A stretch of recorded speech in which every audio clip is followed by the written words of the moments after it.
नमस्कार, आप देख रहे हैं यूपी न्यूज 24/7 और मैं हूं आपके साथ ज्योतिका।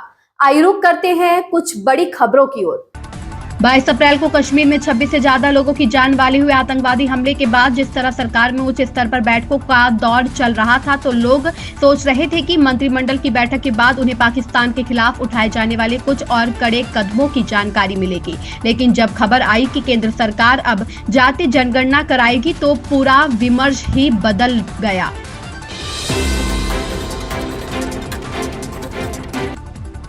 जेडी वेंस ने बीते हफ्ते पीएम मोदी से फोन पर बात कर पहलगाम आतंकी हमले की कड़ी निंदा भी की थी। जेडी वेंस ने पहलगाम हमले के पीड़ितों के प्रति संवेदना जताई और कहा कि इस मुश्किल वक्त में अमेरिका भारत के साथ खड़ा है। भारतीय विदेश मंत्रालय के प्रवक्ता रणधीर जायसवाल ने सोशल मीडिया पोस्ट के जरिए जानकारी दी।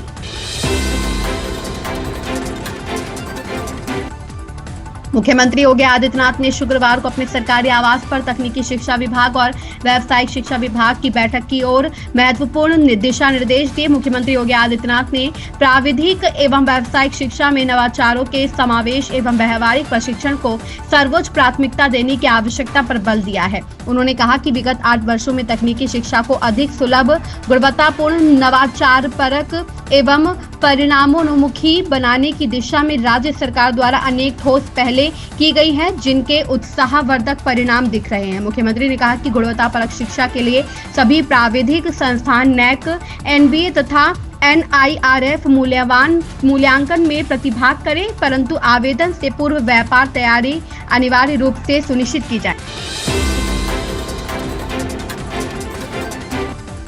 विजिन जाम बंदरगाह का उद्घाटन करने के बाद प्रधानमंत्री मोदी ने कहा, G20 शिखर सम्मेलन के दौरान हमने भारत मध्य पूर्व यूरोप कॉरिडोर पर कई बड़े देशों के साथ समझौते किए थे। इस मार्ग में केरल बहुत महत्वपूर्ण स्थान पर है। केरल को इससे बड़ा लाभ मिलने वाला है। हमारे देश के समुद्री क्षेत्र को नई ऊंचाइयों पर पहुंचाने में निजी क्षेत्र की अहम भूमिका है। आपको याद होगा, G20 समिट में हमने कई बड़े देशों के साथ India middle east Europe corridor पर सहमति बनाई है।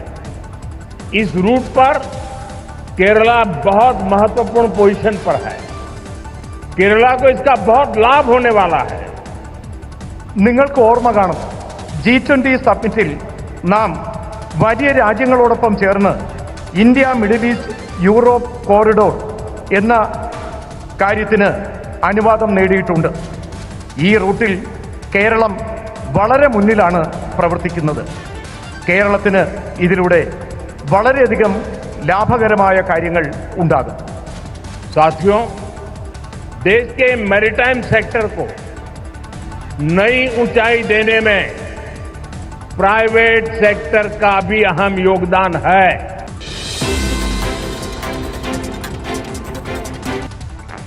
बसपा सुप्रीमो मायावती ने कहा कि ओबीसी व दलित वर्ग को अपने कल्याण के लिए भाजपा व कांग्रेस पर भरोसा नहीं करना चाहिए, घातक हो सकता है। उन्होंने कहा कि बसपा ही इन वर्गों की सच्ची हितैषी है। बसपा सुप्रीमो मायावती ने कहा कि ओबीसी समाज का हित बसपा में ही सुरक्षित है और बसपा ही ओबीसी समाज की सच्ची हितैषी है। बहुजनों को अपने हित व कल्याण के लिए भाजपा व कांग्रेस पर भरोसा करना घातक है।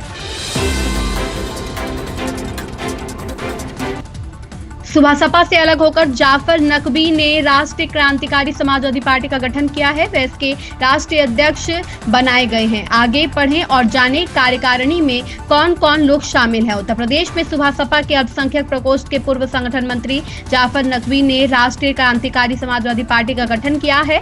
जाफर नकवी इसके राष्ट्रीय अध्यक्ष चुने गए हैं, जबकि गोपाल राय संरक्षक हैं। प्रदेश कार्यकारिणी की बात करें तो इसमें जुबैर मलिक का प्रदेश प्रभारी, यासिर कलीम को प्रमुख महासचिव, मेहंदी रजा को उपाध्यक्ष और सफिया नकवी के मीडिया प्रभारी बनाया गया है। इसके अलावा अली नकवी एवं रिजवान को उपाध्यक्ष बनाया गया है।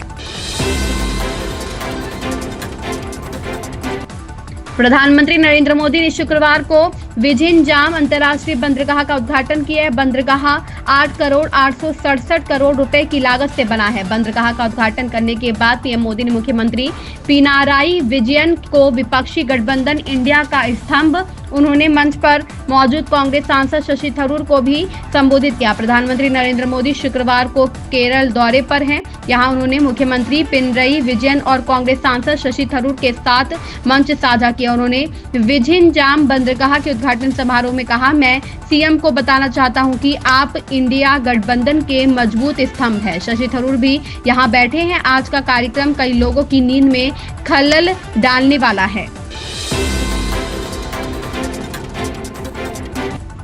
जम्मू कश्मीर के पहलगाम में हुए आतंकी हमले के बाद भारत से घबराया पाकिस्तान लगातार गिड़गिड़ा रहा है और पलटवार की गिदड़भकी दे रहा है। इस बीच पाकिस्तान के राष्ट्रपति आसिफ अली जरदारी और प्रधानमंत्री शहबाज शरीफ ने शुक्रवार को सुरक्षा स्थिति पर चर्चा करने के लिए मुलाकात की। इस दौरान कहा गया कि उनका मुल्क किसी भी आक्रमण का मुंहतोड़ जवाब देगा। हालांकि पाकिस्तान की खस्ताहाल हालत को देखकर दुनिया भर में उसकी किरकिरी हो रही है।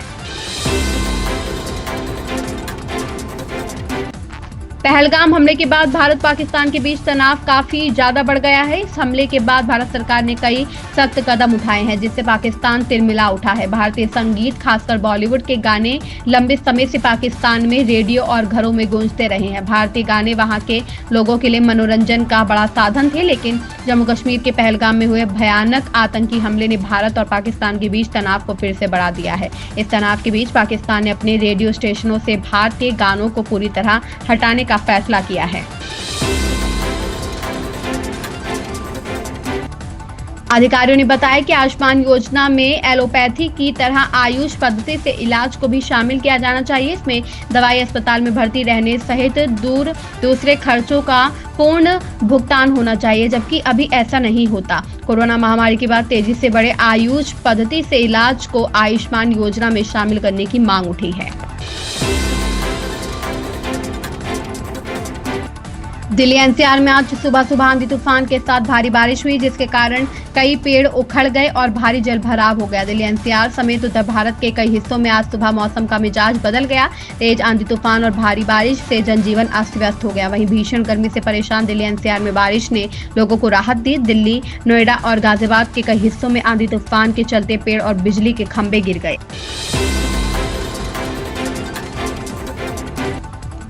दिल्ली सरकार के विभिन्न विभाग और पुलिस की संयुक्त टीमें मिलकर काम करेंगी। सीएम रेखा गुप्ता ने सभी को जमीन पर उतरकर सफाई कराने की जिम्मेदारी दी है। साफ सुथरी और सुंदर दिल्ली बनाने के लिए शुक्रवार से 20 दिन तक सफाई महाअभियान चलेगा। इसमें दिल्ली की हर गली, सड़क, पार्क को धूल, कचरा व पोस्टर मुक्त किया जाएगा। दिल्ली सरकार के विभिन्न विभाग, एमसीडी, डीएम, डीसी और पुलिस की संयुक्त टीमें इसके लिए काम करेंगी। सीएम रेखा गुप्ता ने सभी को जमीन पर उतरकर सफाई करने की जिम्मेदारी दी है।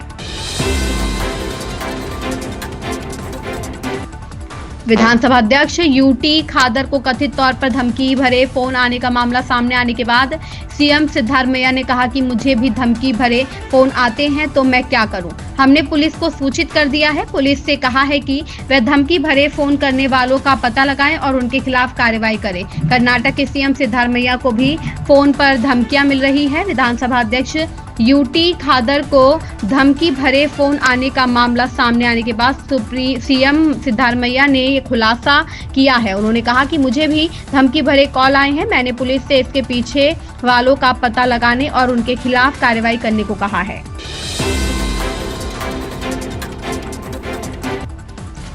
श्री केदारनाथ धाम के कपाट श्रद्धालुओं के लिए खुले। सीएम पुष्कर सिंह धामी ने कहा, आज हमने यहां प्रधानमंत्री नरेंद्र मोदी के नाम पर पूजा भी की है।